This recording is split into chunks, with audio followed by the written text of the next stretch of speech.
In the subject of oceanology,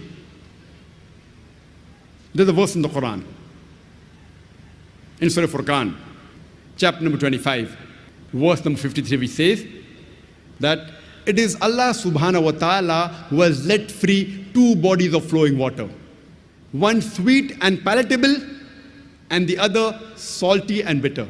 Though they meet, they do not mix. There is a barrier which is forbidden to be trespassed. The same message is repeated in Surah Rahman, chapter number 55, verse number 19. Marajal Bahrain yaltaqiyan, that we have let free two bodies of flowing water. Though they meet, they do not mix. There is a barrier, there is a barzakh which is forbidden to be trespassed. When the commentators of the Quran, when they try to understand this verse, all of us know very well, and we knew it earlier also, that there are two types of water, sweet and salty. But they could not understand the verse of the Quran which says that there are two types of water, sweet and salty. Though they meet, they do not mix. There is a barrier which is forbidden to be trespassed. There is a barzakh. The Mufassireens, the commentators could not understand what did it mean.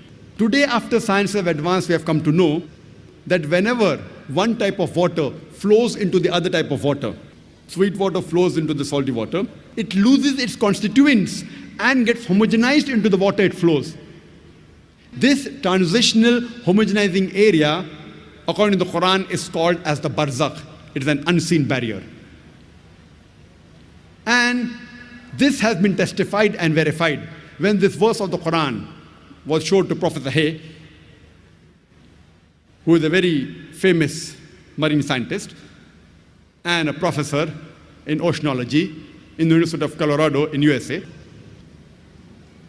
And he said that what the Quran mentions 1400 years ago has been testified by science recently. And this phenomena can be seen even with the naked eye at the Cape Point, the southernmost tip of Cape Town in South Africa, where one type of water flows into the other type. We even see that the colors of both these waters differ. Another good example is in Egypt, when River Nile flows into the Mediterranean Sea. And the best example is the Gulf Stream. It flows for thousands of miles.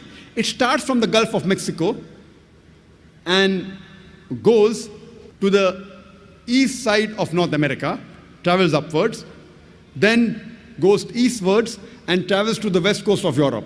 It flows for thousands of miles, but yet the two waters are distinct. And if you're traveling in a ship towards the extreme of the Gulf Stream and take a bucket of water from the left side and a bucket of water from the right side, you'll find that one is sweet and the other is salty. Even the temperature between the two, they differ. Imagine, Quran speaks about this phenomena 1400 years ago.